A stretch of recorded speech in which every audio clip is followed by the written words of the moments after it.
Scaffolding is a teaching method that breaks up a skill into achievable chunks.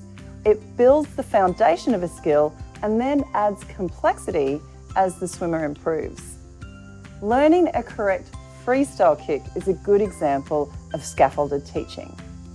We teach the correct kick holding onto a bar with the swimmer's head out of the water, perhaps with the teacher holding their legs and showing them the correct motion. We'd then ask them to put their faces in the water, adding the complexity of breath control. We'd then move on to kick patterns on the kickboard before removing the board and teaching the kick in the power position or streamline, and then with the scull, and finally with freestyle arms. If a swimmer is struggling with any skill, it's often because they don't have the underlying foundation to complete it. 4 pro tips for scaffolding. Demonstrate. Visually understanding what a skill looks like is often the first step in giving a swimmer a good foundation. You can do this yourself or ask a more skilled swimmer to demonstrate. Manipulate. Use your own hands to move the swimmer's body to complete the motion so the swimmer can feel the correct movement.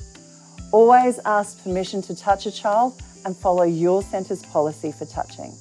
Slow to fast. A motor motion can't be completed fast before it's been mastered slowly. Teach the movement slowly, even if that means the child is walking or standing still or sitting as they learn arm patterns, breathing and timing. And dry land to water. We can't achieve movements in the water that we can't already do on land. A good example of this is, say, kick pattern and jumping for smaller children. A child who can't jump on land will be unable to jump into the pool. They'll just kind of step and fall in.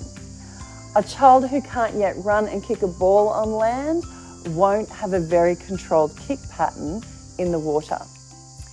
For any age swimmer, you can practice moves like kicks and arm patterns on land. Remove the complexity of water and breath control to learn the move before you teach it in the water. If in doubt, ask yourself, how can you make this move simpler? It might mean a little physical support from you in a hold. It may mean teaching the skill with the head out of the water to remove breath control. If in doubt, hit me up in the comments with your issue and I'll think of a simpler fix for you. Remember, be safe, be fair, and be brave.